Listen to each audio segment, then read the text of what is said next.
El poder en Argentina es algo que se concentra, y mucho, en una sola figura. Hoy vamos a meternos de lleno en el poder ejecutivo. Vamos a ver cómo funciona, quién lo tiene en sus manos y, muy importante, qué frenos tiene. Ok, para entenderlo bien, vamos a seguir un camino. Primero, el sistema en sí, el presidencialismo. Después, cómo se llega a la presidencia. Una vez ahí, ¿qué se puede hacer? Luego, quiénes ayudan y quiénes controlan. Y al final, las herramientas del día a día para gobernar. Arranquemos por lo básico, el marco general. ¿Qué es esto de que Argentina es un país presidencialista? ¿Qué significa en la práctica? A ver, esta es la diferencia fundamental. Pensemos en otros países donde a veces hay una figura simbólica como un rey y otra que gobierna como un primer ministro. Bueno, en Argentina no. Acá las dos cosas, ser la cara del país, el jefe de Estado, y tomar las decisiones del día a día, el jefe de gobierno, las hace la misma persona. El resultado, una concentración de poder enorme desde el vamos. Claro, y ese nivel de poder tan concentrado generó un debate importantísimo que llevó a la gran reforma constitucional de 1994. El objetivo era clarísimo, buscar la forma de atenuar ese presidencialismo. ¿Cómo? Creando figuras nuevas y más controles para, tratar de equilibrar un poco la balanza. Ok, ya tenemos el sistema.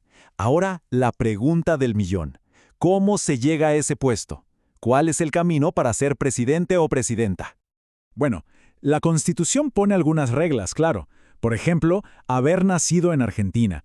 Pero hay un dato súper interesante y que habla de un cambio de época. Antes de la reforma del 94, era obligatorio ser católico. Eso se eliminó, se modernizó la Constitución. El sistema para elegir es el que se conoce como balotaje o doble vuelta. Es bastante simple en el fondo. Hay una primera elección, la primera vuelta, donde votamos por la fórmula completa, presidente y vice. Si nadie gana de entrada, los dos más votados van a una segunda vuelta, un mano a mano, para definir todo. Entonces, la pregunta es, ¿se puede ganar sin ir a esa segunda vuelta? Sí, claro. La forma más directa es sacar más del 45% de los votos afirmativos. Si se llega a ese número, listo, la elección termina ahí. Pero ojo, hay otra manera. Una segunda fórmula para ganar en primera vuelta. Es así. Hay que sacar al menos el 40% de los votos y, además, tener una ventaja de más de 10 puntos sobre el segundo. Si se dan esas dos cosas juntas, tampoco hace falta una segunda vuelta. Bien, ya tenemos a alguien electo. Ahora, ¿qué pasa después? ¿Qué significa ser presidente en el día a día? Hablemos de los poderes y también de los límites que tiene el cargo.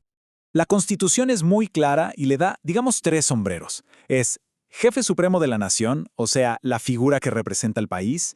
Es jefe de gobierno, el que realmente maneja la política. Y también es el responsable político de la administración. Esto es clave. Aunque no esté en cada detalle, la responsabilidad final de cómo funciona el gobierno es de la presidencia.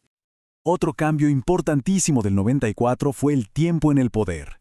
Antes eran 6 años, ahora son 4, pero con la posibilidad de una reelección seguida. O sea, se puede estar 4 años y si la gente vuelve a elegir, otros 4. Un total de 8 años seguidos. Después de eso, hay que esperar un turno, dejar pasar un periodo presidencial para poder volver a postularse. Pero claro, la presidencia no es una isla. El sistema está pensado con otras figuras alrededor. Algunas para ayudar y otras, para ponerle un freno a tanto poder. Y esto nos lleva a una pregunta clave. ¿qué pasa si? ¿Qué pasa si el presidente o presidenta no puede seguir en el cargo? Por la razón que sea, renuncia, enfermedad, lo que fuera. Bueno, para ese escenario, que se llama acefalía, la Constitución tiene un mecanismo de reemplazo muy claro.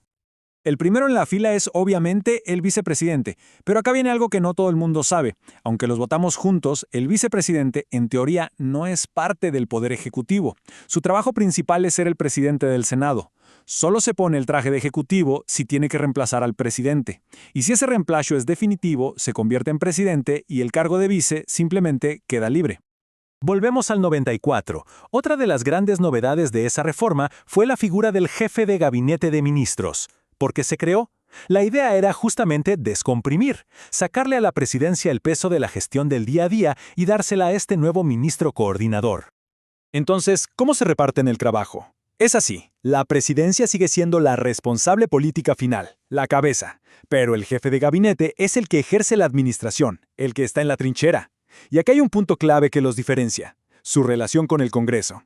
El jefe de gabinete tiene que ir todos los meses a dar explicaciones, y el Congreso incluso lo puede echar.